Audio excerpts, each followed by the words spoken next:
As 2018 approaches, we're taking a look back at some of our more memorable episodes from Take Me Through It. Here's one that took an interesting turn on the 4th of July when I ran into President Calvin Coolidge in Plymouth Notch, Vermont on his 145th birthday. And pardon the rasp, it was a bad case of summer laryngitis.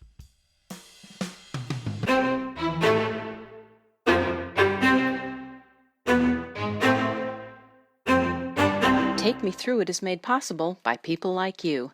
Thank you for downloading, listening, and subscribing. And leave us a comment on iTunes or wherever you listen to your podcasts. Thank you. Calvin Coolidge was born here in Plymouth Notch on the 4th of July in 1872. He was born over there in that small building attached to his father's general store. That building, the store, and the adjacent post office still stand today, all of them little changed from 145 years ago. Mr. President, happy birthday. Thank you very kindly. I appreciate your being here for the celebration. You are among the extraordinary group of presidents who took the oath of office almost by surprise, without preparation. Obviously, anybody who's elected vice president understands there's always that chance.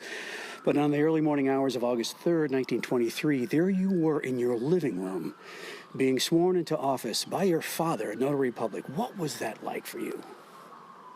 It was a very humbling experience, and to be surrounded at my birthplace by my family in the time of crisis was very comforting. I said a prayer. I met with the news reporters so they were informed of the situation, and then I went back to bed. And eventually made it back to the White House to begin your presidency. And if we were to look back on your presidency, what would you say were the highlights? How do you want to be remembered, Mr. President?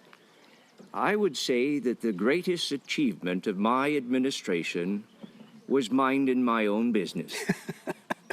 In true Vermont style, and we appreciate that. However, you took over at a time of scandal, the Harding administration, especially with Teapot Dome. There was a crisis, perhaps of confidence, not just the fact that the president had passed away unexpectedly, but a crisis of confidence. How did you attack that? How do you think you rectified that situation?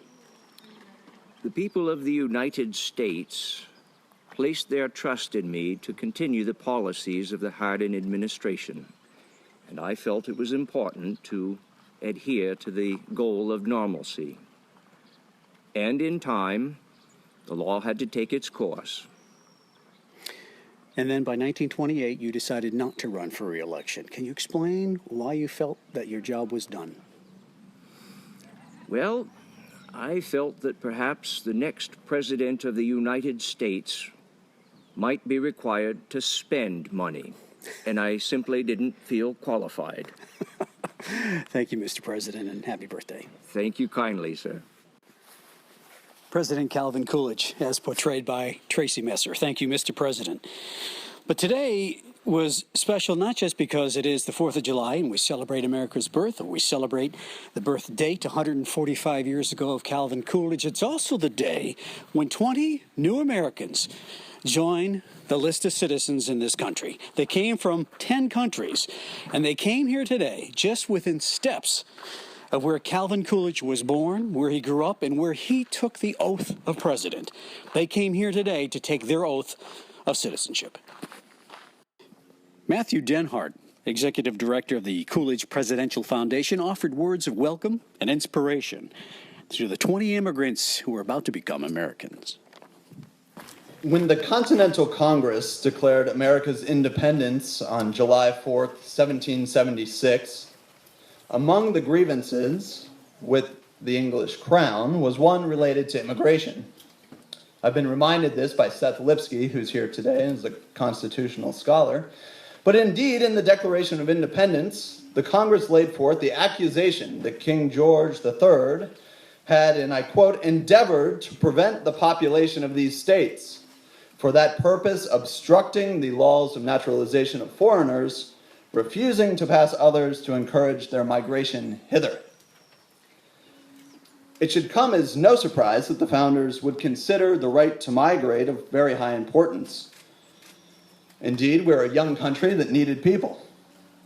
After all, 8 of the 55 original signers of the Declaration were not born here in the area we now know as the United States, So they, in effect, themselves were immigrants.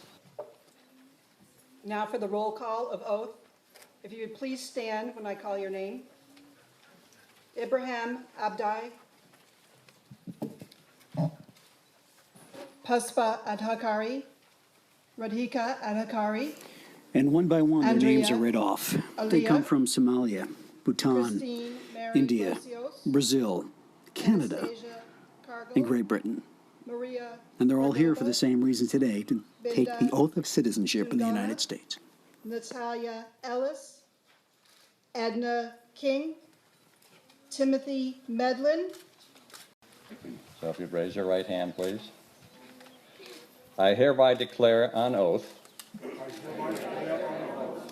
that I absolutely and entirely renounce and abjure all allegiance and fidelity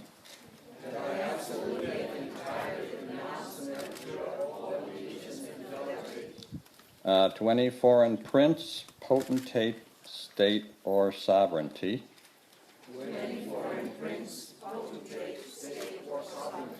and I take this obligation freely without any mental reservation or purpose of evasion.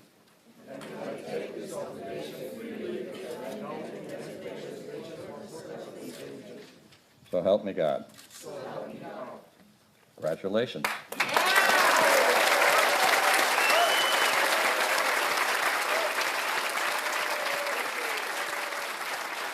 And from that stirring ceremony, let's take a quick visit up to the Coolidge homestead. So I'm standing in the parlor, just a few feet away from where Calvin Coolidge stood as his father administered the oath of the office of President of the United States in the early morning hours of August 3rd, 1923. There's a writing desk, there's a table, there's a small bed, there's a door that opens and looks into another room. I can see a stand-up piano in there, a rocking chair. This room preserved just as it was on that historic night in 1923. And check this out, an actual film recording with sound of President Calvin Coolidge espousing his views on taxation and government. This was filmed on the lawn of the White House in 1924. The costs of government are all assessed upon the people. This means that the farmer is doomed to provide a certain amount of money out of the sale of his produce, no matter how low the price, to pay his taxes. The manufacturer, the professional man, the clerk must do the same from their income. The expenses of the government reach everybody.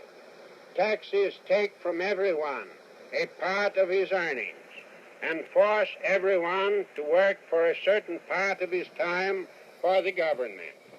When we come to realize that the yearly expenses of the governments of this country, the stupendous sum of about $7,500,000,000, we get $700 million is needed by the national government and the remainder by local governments.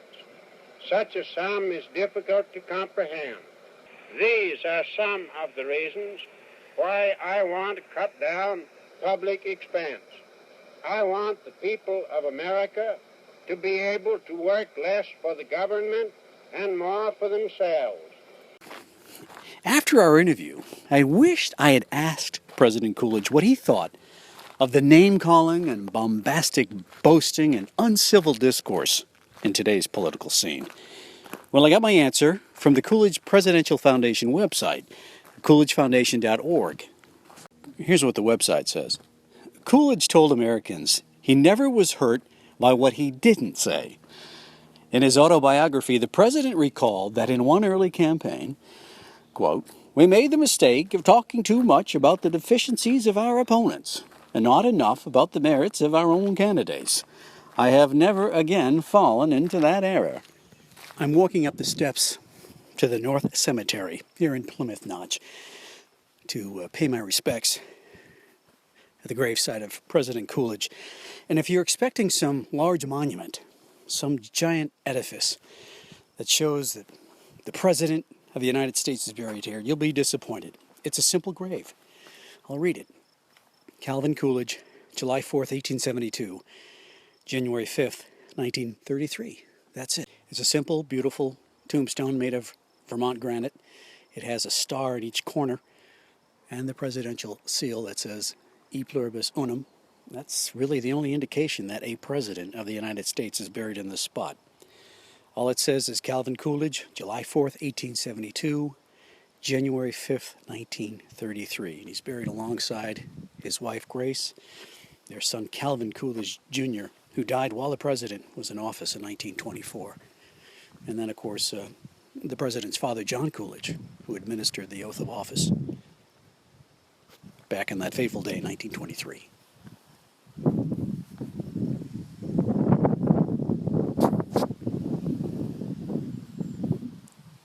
It's quiet here now, and in a couple of minutes, the Vermont National Guard marching band is going to lead a procession from the Coolidge homestead here at the cemetery. And there'll be ceremonies and speeches and a wreath laying at the president's gravestone. But I kind of prefer it the way it is right now, by myself. A beautiful July 4th here in Plymouth Notch, Vermont. Just me alone with the president, sharing our thoughts.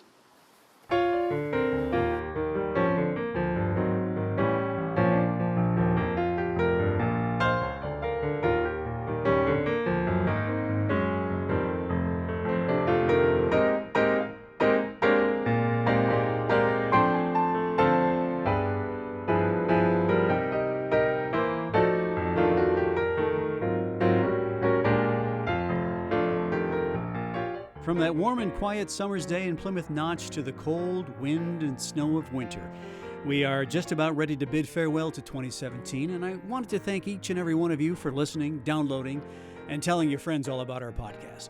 I'll listen for new episodes coming soon, and until then, I'm BJ Fennell. Take Me Through It is a production of Fennell Communications, LLC.